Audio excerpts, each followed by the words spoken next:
Great.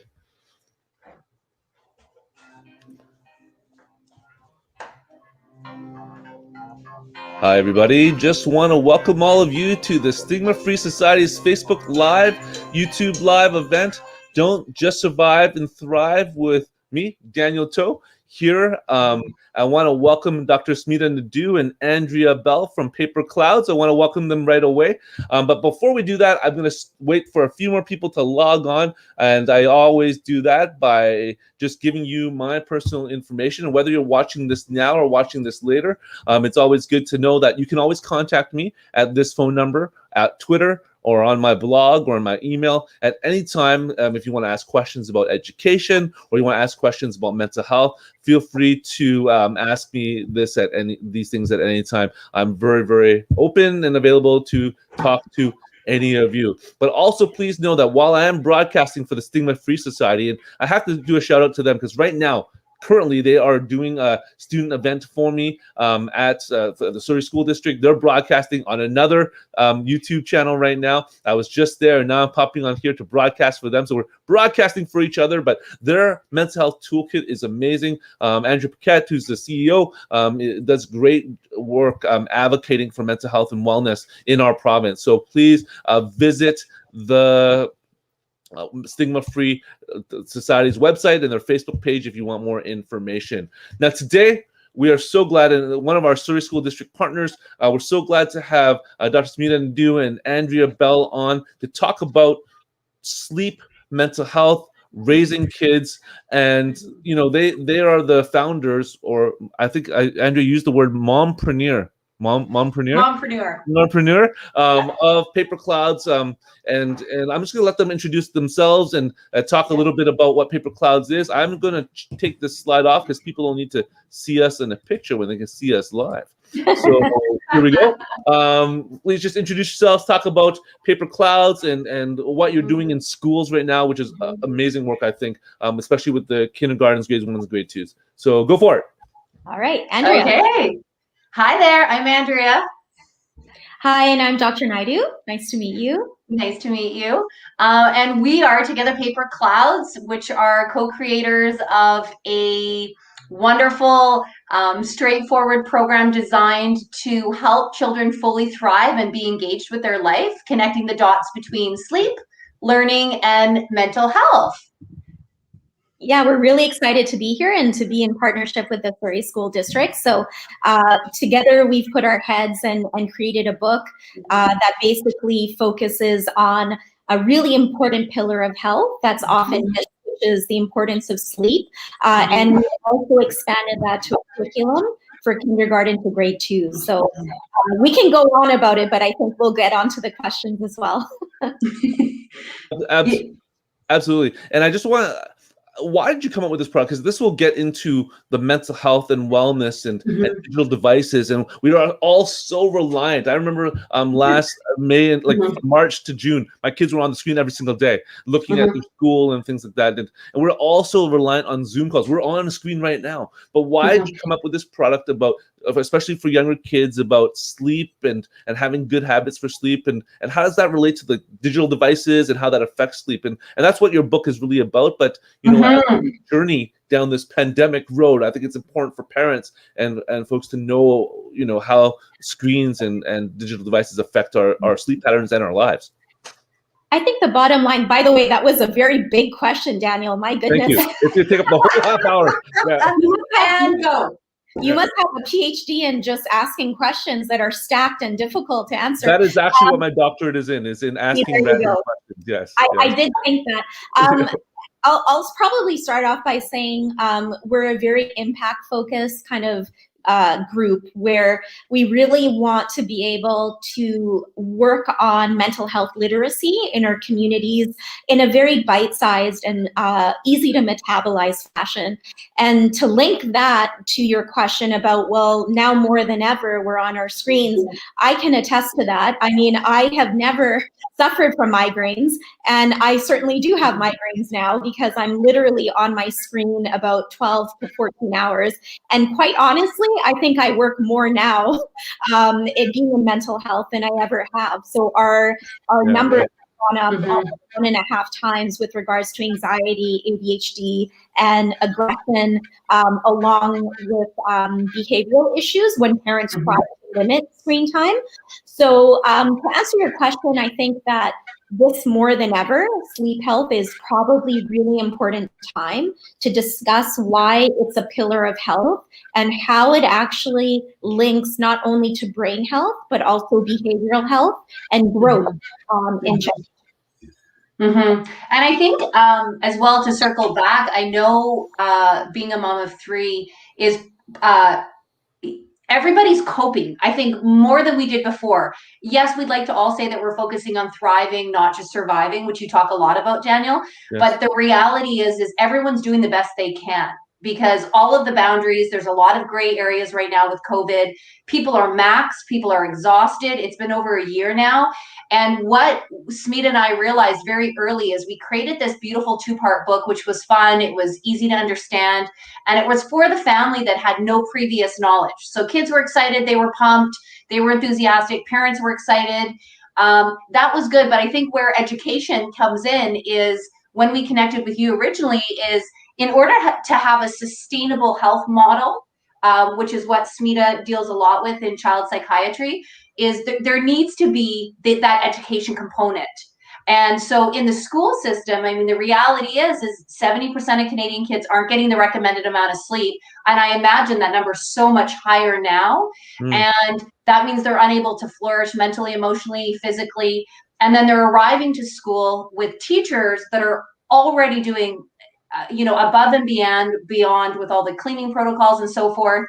So you get that combination, and then you also get the parents that are doing the best they can as well. So everybody's doing the best they can. And I think that sleep literacy is interesting because it's a stigma-free entry point to supporting your child, and it's teachable. So it's learnable, it's teachable. And if you learn one thing from the book or one thing from the Z-Power curriculum that shifts your family's perspective and allows your child to feel better, feel a little bit calmer, feel a little bit less anxiety, just feel like a better version of themselves in any capacity, even incremental, I think that's exponential. I think it's paramount. Any sort of wins that we can do in any shape or form right now, I think is paramount. So let's get the Coles Notes version of your kids' book, and I really do. I'm not trying to sell this for you, and you never asked me to do this, but my kids love that book. I thank you for my free copy, and my kids love it. It's like on the bookshelf behind me, and they just really enjoyed reading it because it spoke to them. But here we have logged on some adults, and maybe in a more adult, medical way. How do screens close to a bedtime affect a kid's or even adults' sleep pattern? Because we're all doing that, right? Like I was just when we were in the pre-show, I was talking about like, how my wife's like into Outlander. She'll probably hate it that I say this because it's on Facebook, but she's into Outlander. She's watched all the seasons. She's waiting for the new season. I'm watching. My son's getting me to watch The Mandalorian, so if I know it, so I can tell him if it's scary or not, so he can watch it because he's 5 and he loves Star Wars. But a lot of times we're watching this stuff at night. And we're watching this before we go to sleep, and then we go to sleep. There's like a high number of cases of people falling asleep with burn marks because they've burn their phone on their face or the cords or whatever. Like we all do it, but how do screens affect sleep? I think people don't make that link, but maybe you can make that link for us. Sure. So the reason why screen time actually affects your sleep is because of light. So there's 2 components. There's the light emission, and the second component is how activated you get when you're focused on material. So let's start with the light. So when you're watching your screen, tablet, whatever it might be, interestingly, that light goes through your eye, right, and hits the back of your eye, which is the retina. Now, a lot of people don't realize how sophisticated light is because it actually inhibits. When that light hits your retina, it actually inhibits a brain signal to release melatonin. And as for most of you on this call might know, melatonin induces our sleep. It helps us. That's why we have over-the-counter melatonin to aid sleep when we're having difficulties. So what light actually does from a neurobiological level is it actually inhibits the secretion of melatonin. So that's one. The second issue is that people don't realize I love this one, Daniel, is when people, especially adults, I leave the TV on because I sleep better. I need white noise. And so it's the only way I can fall asleep. Sure. And their argument with me is it takes me 1 hour to fall asleep instead of 2 hours if I don't have that background noise. Well, here's the kicker. The kicker is that you're still watching, right? So a lot of people are still having CNN on the background, but they're still kind of watching it. It physiologically, if I had you linked to even your Fitbit, right, you'll realize that your heart rate might be going up at certain points when you're listening to certain things that activate you. You might be watching violence. You might even be watching a romantic movie that gives you really a really good feeling in the moment. But all of those types of behavioral I guess activation centers that happen actually affect the quality of your sleep. So the argument a lot of people will tell me is I'll fall asleep quicker and I feel I can sleep better. The scientific proof is that you might be able to fall asleep better and you might be getting the same amount of hours of sleep, but your quality of sleep goes down. So the two summaries, I guess, Cole's notes is, one, it inhibits, screen time inhibits melatonin secretion, and two, physiologically, you might be surprised that you're actually subconsciously feeling certain things and it's changing the physiology. So heart rate, blood pressure, you know, the amount that you perspire or sweat, those kinds of things can also be affected by screen time. So is that like just some people might argue with you or with us that blue light, if I turn off the blue light and make it like an orange light, then that won't be as bad, right? Like, or I wear blue light glasses. Like I have a pair of those as well. I have a pair of those on, right? Does that make it better, or you know? Yeah, the cold version is do stuff, right? So again, the cold version summary is sure, it'll help 50% of the way because I just told you it does two streams, right? So one stream is on the retina and melatonin, the other stream is still behavioral activation. I don't know about you, but I've never heard of blue light matching how we respond to imagery and information digitally. So it will help. I don't think that it helps overall quality of sleep in terms of the amount of REM that you get. Okay. Well, Andrea, any additional comments? I know that you have 3 kids, and I know you try to follow your own practice, right? And what you I'm very good at telling other people what to do, Daniel. It's just, and then my kids listen to teachers who I work with, but they don't listen to me. I think that like one of the biggest takeaways in our home has been the children's need to, and want to connect with their friends. So something new during the pandemic is my son has started playing Minecraft, right? Because then I think most families that had thrown that out the window and were like, no, video games, have gone, okay, let's try it, because there is less connecting. Sure, they see each other at school, but if they're in different cohorts or different classes, there isn't that same overlap. So interestingly enough, in our home is we tried it and we realized, we wrote it on the board, is the nights that he was playing Minecraft for 45 minutes, he would be waking up in the middle of the night, mind is racing, and he couldn't sleep. So he would wake up the first few times and we didn't connect the dots, and then finally we realized, okay, it's activating your mind. So then we said, okay, you're only allowed to play it on the weekends. So for us, it's been sort of the fight with video games. It's our first exposure in the house with the 3 kids. And we've now decided, okay, Saturday and Sundays, you can play it for an hour in the afternoon, and there's no Minecraft during the week. So I think with video games, I know among us, Smita, you work with a lot of, I mean, Daniel, you know as well, there's kids want to connect with their friends. You know, they're not playing on soccer teams, they're not playing games. So that was a really interesting eye-opener for our family, is had to dabble in that a little bit, and it completely backfired through, you know, and then there's the friction, and then you kind of come to some sort of balance in the house. But I think that that circles back to everything that we're talking about, is you need to find what works for your family. I don't think extreme situations are going, you know, they're not necessarily going to work for everyone right now. Not everything's black or white. So But are we perpetuating some levels? Because there's lots of stress in kids, right? My kids go to school full time, but my kids were early mask adopters. Probably because we made them.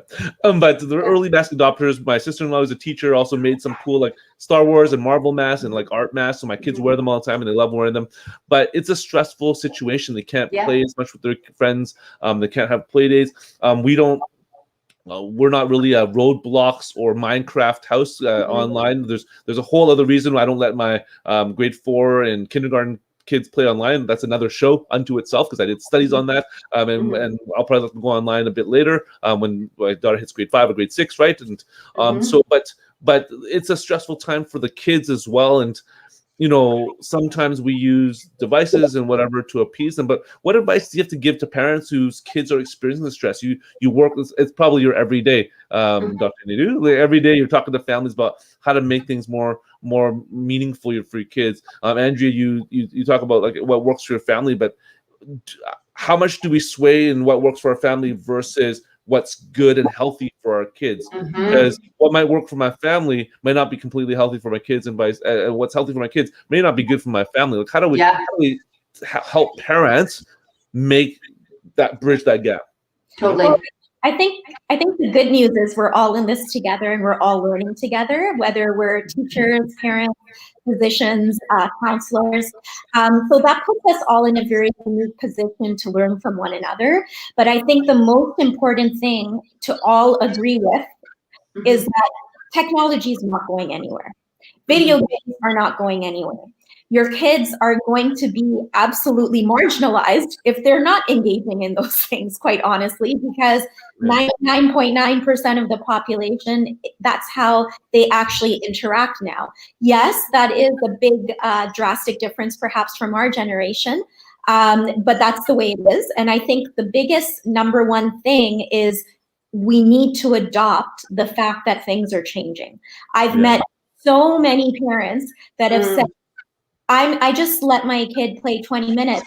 That's great. And I think you deserve a medal for that, but that's not going to last, right? So sometimes having realistic expectations is important. So the way that I place it, I think, Daniel, you're absolutely right. I mean, I can go on about recommendations, and the recommendations from the pediatric guidelines are no more than 2 hours of screen time outside of what the child will use for their school or for work. So pleasure is 2 hours and 24 hours. And we know in Canada, our children, at least from the adolescent age of 8 all the way to 18, they're using almost 5 hours. So, and wow, 5 hours a day. Crazy. The pandemic data has not come out yet, but it's starting to look like at least an extra hour on top of the national average. So 4 or 5 hours a day. Sorry, the national average.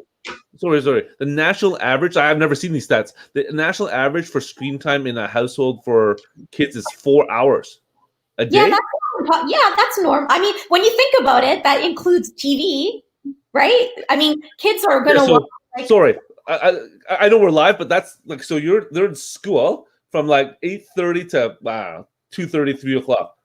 Yeah. And then most kids sleep what, like 8 o'clock, 9 o'clock. So you're telling me that on average, not everybody. So kids like come home and they're on a screen till they go to sleep. Is that what, like, that's the stat then? Yeah, that's what happens. Wow. Sorry, I don't know why I'm so shocked. Like I guess. Yeah, because and now it's going to go up for the pandemic. Half an hour, they might be texting their friends on their phone. Right. That all adds up, right? So it's not just watching TV or playing a video game. It's also social media. But going back to I just like, oh, that's a lot of media. It is a lot. It is a lot. You're not alone. Yeah, and I think the important thing is setting a value system in the family. So if we know the guideline is 2 hours, right, and that might seem impossible, absolutely, for most families, if their child is using 6 hours of tech, let's say, Yeah. the most important thing to do is come up with something that's feasible. You're not going to go with a teenager, you know, a 15-year-old that's already doing 4 hours of tech and go down to 2. It's not going to happen. Yes. However, if you, for example, decrease the amount of time that they have their tech before bed, because as you know, the recommendation is 1 hour of no tech time before bedtime. I actually think that's pretty reasonable. I mean, pediatric guidelines actually say a little longer than that, which is 2 hours before bedtime. But I would say that if you can just decrease your teenagers' use by 10 minutes every week. So if they normally go to bed at midnight, because let's be honest, most teenagers aren't sleeping. Teenagers, yeah, midnight. My 8-year-old, 8 o'clock. But yeah, teenagers midnight for sure. Yeah, exactly. So if they're normally sleeping at midnight, then the first goal would be, okay, well, can we have the phone or put the phone away at 11:50, and then next week 11:40 and 11, and that in itself is an increment that is both manageable, I think, for a teenager, but also it's not asking them to change an entire habit. You and I both know that as adults, trying a new habit is absolutely difficult. Forget about it. During a pandemic, we're in survival mode here. That's so right. asking a teenager to do that is like taking away their lifeline. So my main mode of action with families is not to judge what's happening. Everything is different in every family. We are under a lot of pressures where both parents have to often be working and working different hours. And also the children's schedules are a little bit all over the place, especially older kids in high school, because they can do a lot of online learning or, you know, working more flexible hours. And what ends up happening is that their meal times, their snack times, everything gets shifted. So because of that, that also sets up your circadian rhythm to be a little off. So your eating and meal times, your entertainment times, your routine overall, there's many different factors, but I think the main thing that you can say to a family now is don't worry, just take a log of where you guys are at now and what would you like to see in a week and a week from there, and never use tech use as a punishment. That's the number one rule, I would say, that parents collide with their children is because you did this wrong, I'm going to take away 10 minutes from or 20 minutes from your recreational use. That's like saying, I'm not letting my child to socialize in our age generation. So I think we have to change the language a little bit, and there's ways of perhaps rewarding good behavior instead of punishing bad behavior. And also, I think, Smita, I've heard you talk a little bit before about if there is the need to connect and there is the desire, say, to play video games, if one is not working, there are healthier choices out there. So I think, Daniel, you asked, okay, it's great because our family's coping, but at the end of the day, how much damage are we doing long term? So I feel through like the sleep education that we've been doing and all the work in mental health is, offering it, but maybe there's a healthier alternative. There's a healthier video game. There's a way that they can still go, from level 1 to level 2, but not necessarily with X, Y, and Z. So I think taking, like Smita said, is technology is not going anywhere. We can't take, if you introduce it, but there are ways to be flexible around that. And I think that we have to be kind to ourselves and remember that there are some other healthier options.